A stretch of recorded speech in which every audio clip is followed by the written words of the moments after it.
ओम शांति 20/6/2024 प्रत्यह मुरली बाप दादा मधुबन। मुरलीर सार अच्छे मीठे बच्चे एवं मुठाए चना अर्थात स्थूल धन रोजगार करने पाई निजर मूल्यवान समय को नष्ट कर नहीं।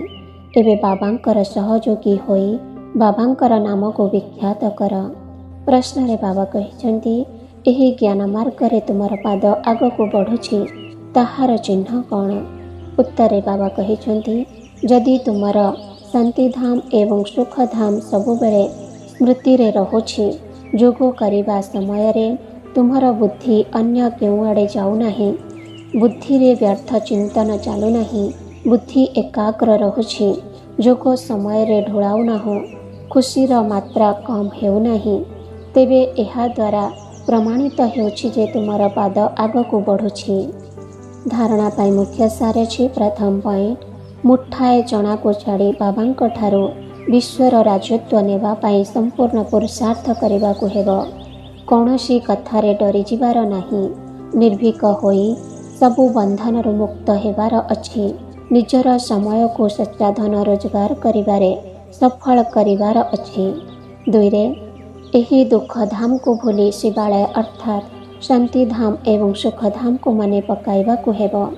मायार विघ्न को जानी सेथि प्रति सावधान रहिबा को हेब।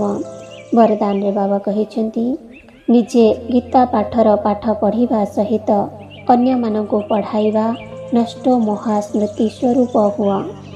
निजे गीतार पाठ पढ़िबा सहित अन्य माननको पढ़ाइबा नष्ट महास्मृति स्वरूप हुआ।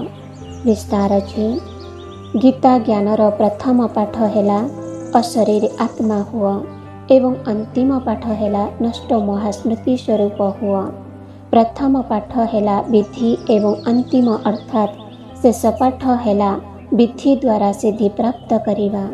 तेणु सबु समय रे प्रथमे निजे एही पाठ पढ़, तापरे अन्य माननको पढ़ाओ। एभली श्रेष्ठ कर्म करी देखाओ जहा कि तुमर श्रेष्ठ कर्म को देखी अनेक आत्मा श्रेष्ठ करी निजर भाग्यर रेखा को श्रेष्ठ करि पारिबे। स्लोगान रे बाबा कहिसेंती जदि सर्वदा परमात्मा स्नेह रे बुड़ी रहिब तेबे मेहनत करिबारो मुक्त होई जिव। जदि सर्वदा परमात्मा स्नेह रे बुड़ी रहिब तेबे मेहनत करिबारो मुक्त होई जिव। ओम शांति।